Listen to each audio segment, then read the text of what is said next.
crazy enough to sit around and watch some old guy shave. It is December the 3rd, 2023. We're approaching the year-end close.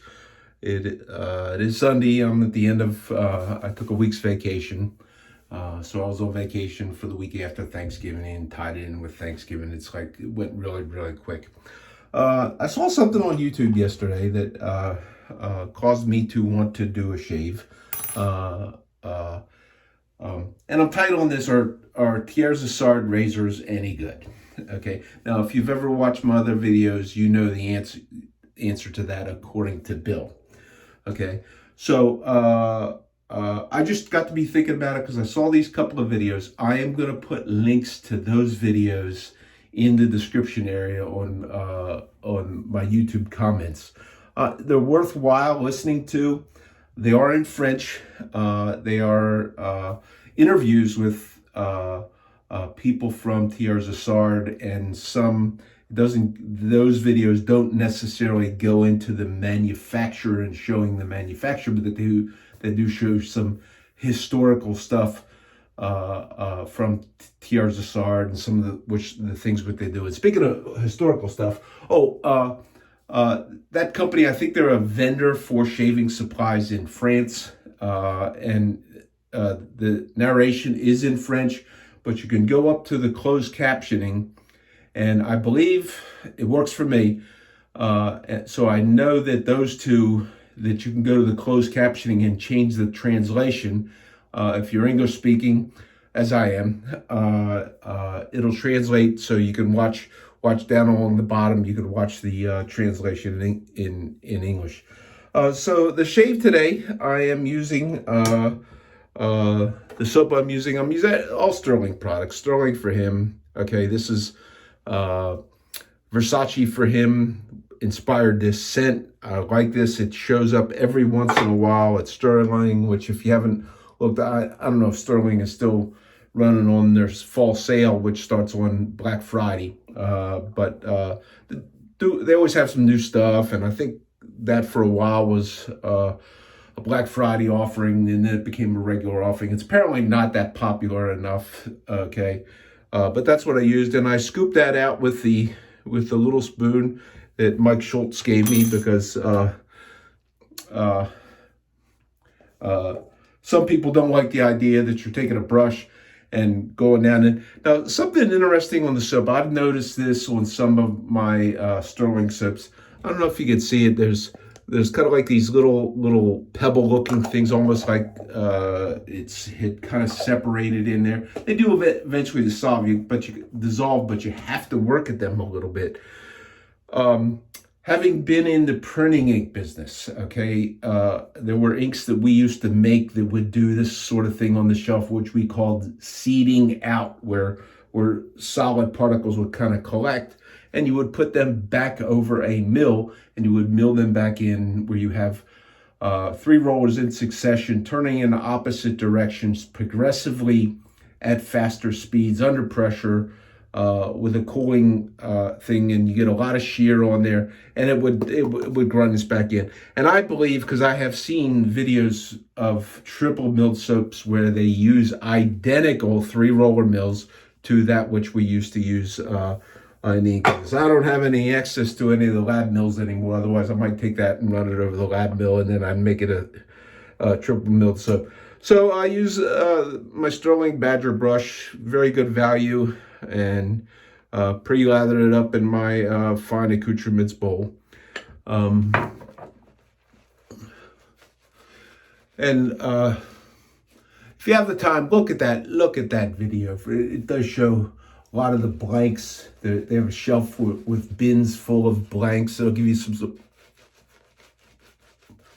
some sort of an idea where some of this stuff kind of comes from. And I think there is on the other video, I think there is actually a display that is in their showroom of the different steps as they progress through from the actual forging, where you actually take a piece of the steel and you stamp it in, you forge it into a die set that develops the shape, and then from there they would grind away excess metal and ultimately make the razor out of it. Anyhow, the razor, and I did see this one on there, one of these blanks. Okay, I don't know when that was. This is a 6/8 Le Grelot. Okay, this was gifted to me by a gentleman. I honed some razors for him, and he would not take this back. I said, that's way too much. I just sharpened a couple of razors. I will always remember him by this. Okay. Le Grelot. Okay. And it says on there, there's a little bit of an ornate display in there, and it says 193 6/8. Okay. This does not have a stamping on the rear indicating the steel. I do like that this does have, I love a jimped razor. This has jimping on the both sides of the shank. And are Thiers Issard razors any good? Okay, this is like real. This is, I don't know when this was. This is I believe this has been around a while. Okay, these people, they are the king in terms of tight pinning of razors. I have not had a single Thiers Issard razor that has gotten loose. Now, most of mine are either plastic. I have a couple of plastic, and I have a couple that are most of them are horn. Okay, I suppose wood, because of the razors, typically the ones that get loose for me are the ones that are scaled in wood, and it has something to do with how they shape this to get some sort of a curve on there, so it progressively holds. Anyhow, I'm going to shave with this. Haven't shaved with this in a while.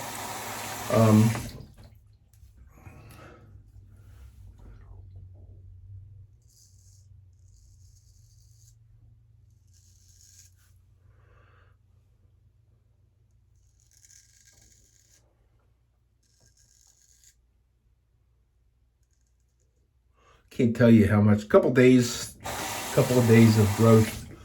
I don't know exactly how many.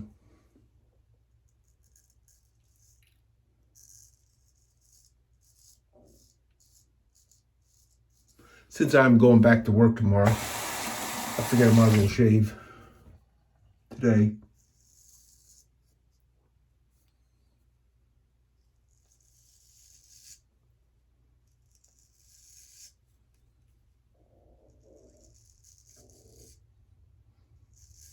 I did get back to recently using the Progresso pre-shave. It seems to be something that I seem to notice that it does help a little bit. You can put that on minutes ahead of time while you're stropping or whatever.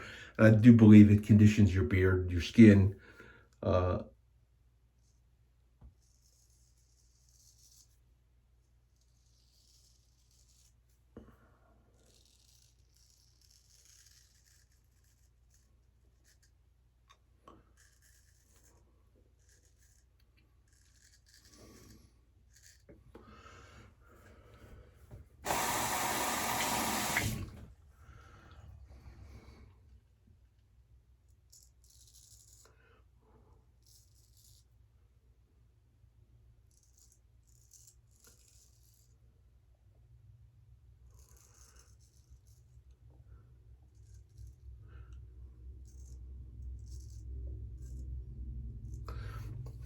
I can't remember the last video I made. I seem to think I mentioned something about my Gettysburg trip on that thing, and that was really a great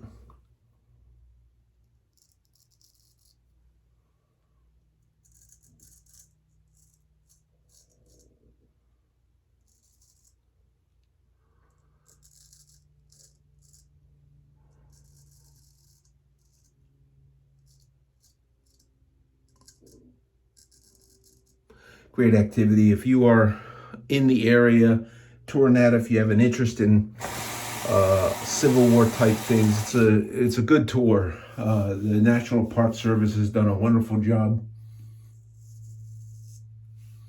over the years,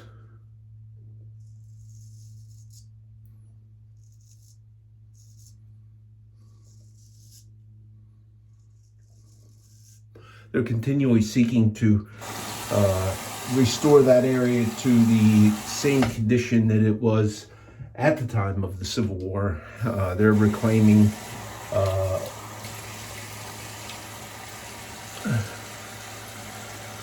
certain private lands and restoring them where certain commercial entities came along, and I don't think they're taking those under eminent domain. I mean, it could be. I don't know what the laws are. They could, they could do this kind of stuff. Whereas, if it goes up for sale, they have the first right of refusal and they get to name their price. I don't know. The federal government's pretty powerful.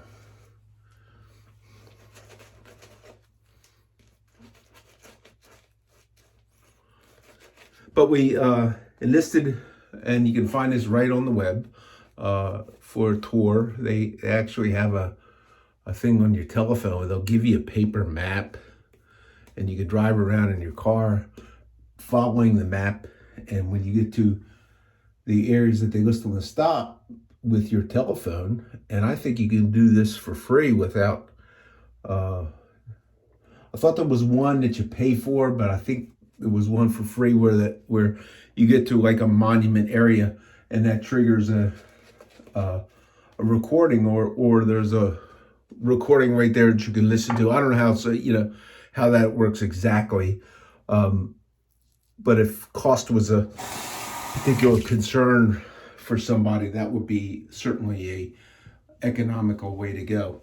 In my case, we a personal tour guide who is licensed by the national government, by under the Code of Federal Regulations, to give a paid tour in a national park. You have to be certified and pass a test, and the federal government controls the amount they're allowed to charge.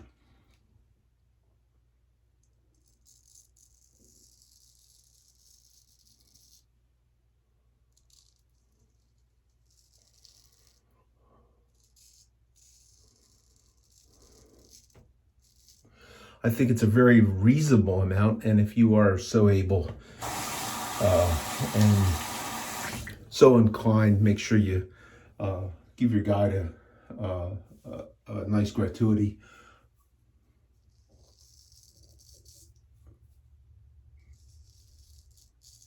But if you desire, that guide can take you on a walking tour, or they have bicycle tours, which I didn't want to do, which they're over for the year.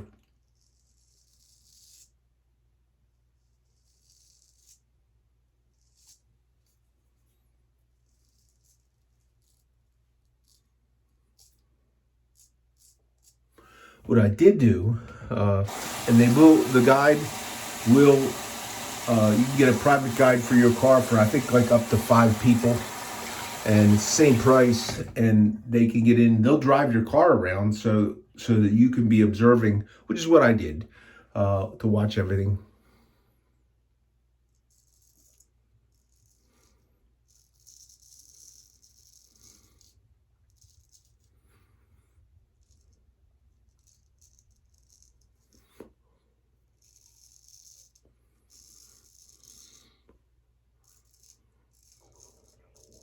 Guides have to be very well versed in Civil War history.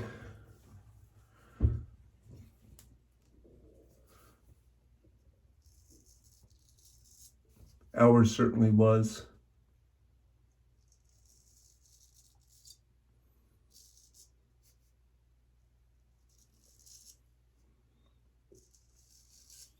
And while there is a certain amount of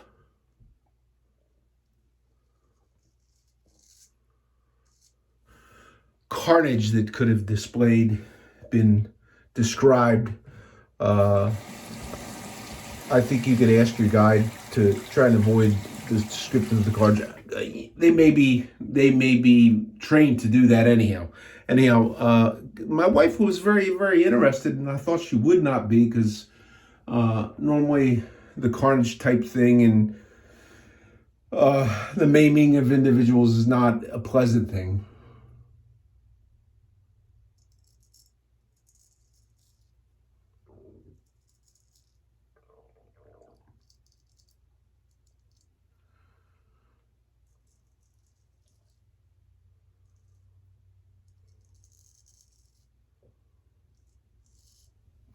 She was amazed, and I was a little surprised. I read a little bit of this. The distance that they could fire those Civil War cannons. Okay, there were two different kinds of cannons. One that used a round ball,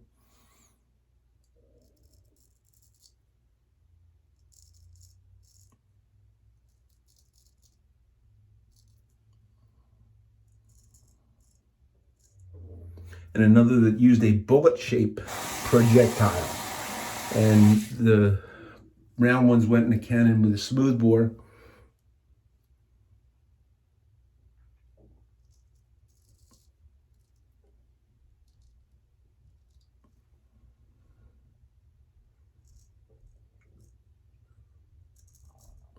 The bullet-shaped cannon projectiles, the bore of the cannon was actually rifled, so it would spin it, and they could go miles. It could go miles. You could hit a target, and we got a little bit of information about how they would sight them up and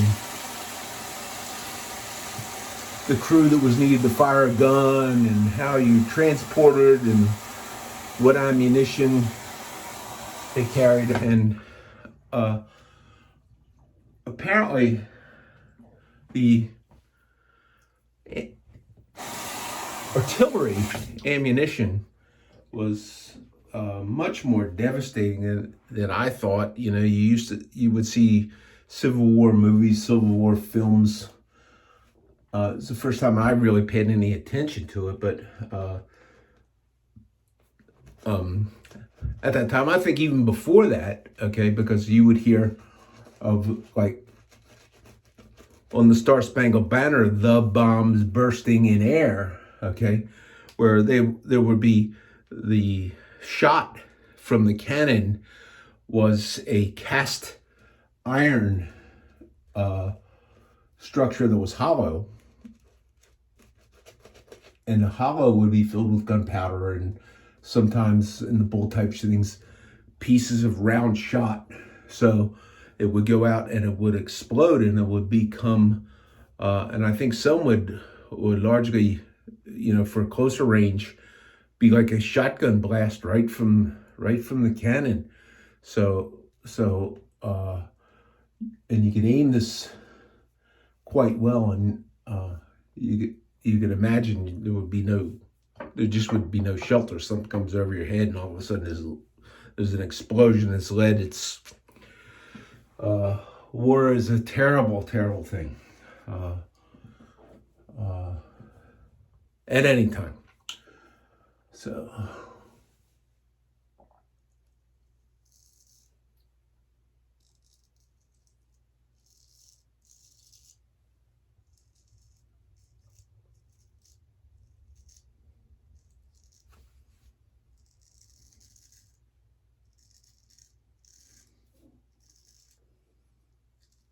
What we did not do was we did not do the,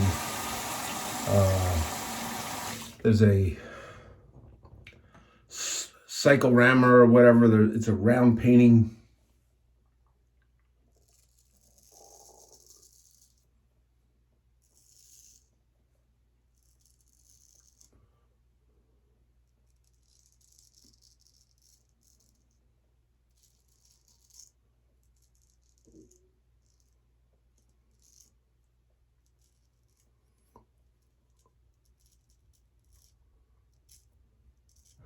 That depicts Pickett's charge and gives you a better understanding of how things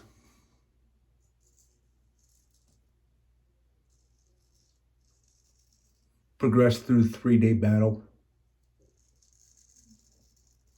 But the Pickett's charge was kind of the end of it. And our tour finished up at the end where the Union artillery was positioned, and this long volley of artillery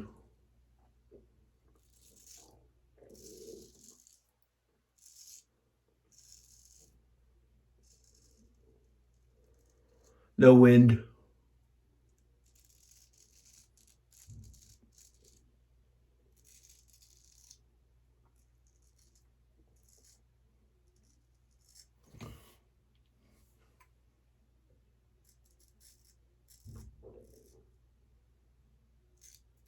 Dead heat of August.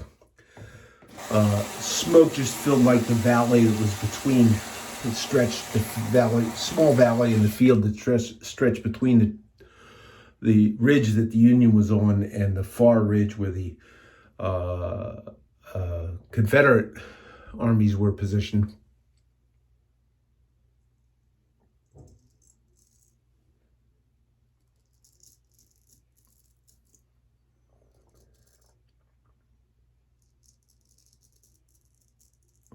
And while you could be very accurate with a gun like that, with the smoke, you couldn't see where they were landing. And all through this day, the Confederate Army was bombarding the artillery positions and around the area where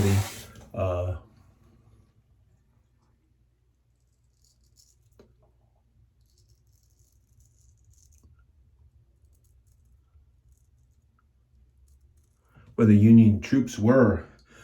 The Union was effective in inflicting some damage to the Confederate Army, but the Union Army had positioned their infantry down below the ridge where the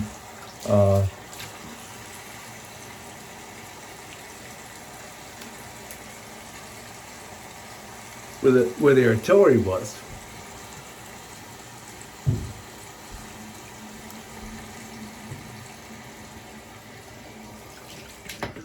And so they had very few casualties on the Union side, and the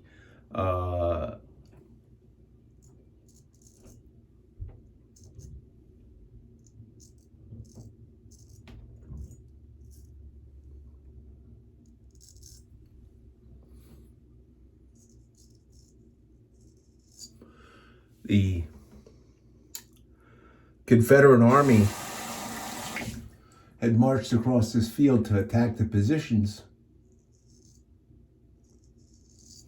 and the Union Army stayed low, and they could not be seen because of the smoke that had filled that particular part of the field. And you can imagine if you're the Confederate Army and you're marching across there thinking, okay, now they're hurt as bad as we are, and then the Union Army stands up and starts shooting at you. It is the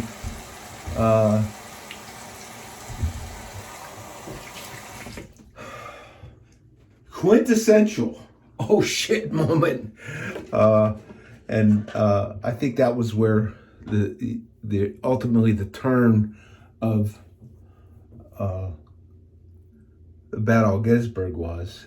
And we didn't get up to Culp's Hill to see that. That'll be another time. And another time we'll do the cyclorama, and we'll do the movie, and then we'll do the Civil War Museum. So, I suppose, as I understand, you could probably easily spend 3 days in that area, learning about the history of the Civil War and that sort of stuff.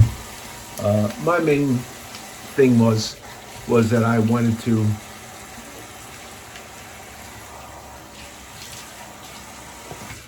to get there and plan for, because I wanted to do some bicycle riding around the battlefield, and I'll probably will do, I don't know when I'll do that, but part of the park is closed. The part that's known as Little Round Top, they're doing some refurbishment, some maintenance around there, and if I could ride my e-bike around there and I'll probably do that at some point in time.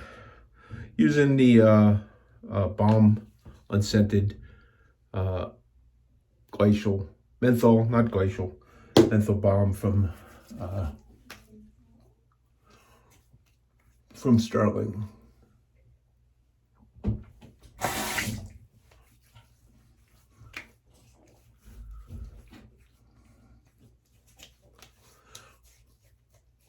And it was a good shave. So to answer my question, are Thiers Issard razors any good? I think they're the best. They're my favorite. It's been my opinion that there's a decline in. They're one of the big three traditional razor makers that have survived. I think they'll continue to survive because they are. I don't anticipate another resurgence of straight razor shaving, but if it happens, they'll be there because they also make knives and other cutlery type tools, as does the other one who I think will survive, which is Booker, however it's pronounced. Sterling for him aftershave.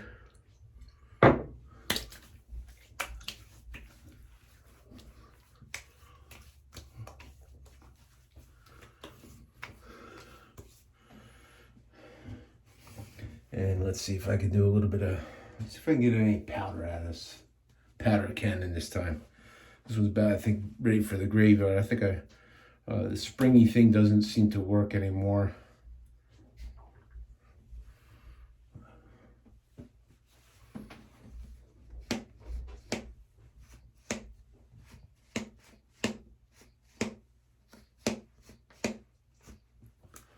They're nice, but for $10, what do you want? So that's a great finish to a great shave. Thiers Issard Le Gros 6/8. Hope everybody had a great Thanksgiving. And hope you enjoyed my rambling on.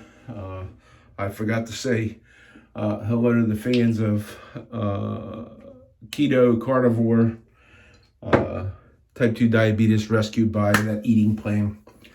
Totally reversed. Not supposed to be able to do that. So this is Bill for the shave today. You got the stuff. Hope you enjoyed it.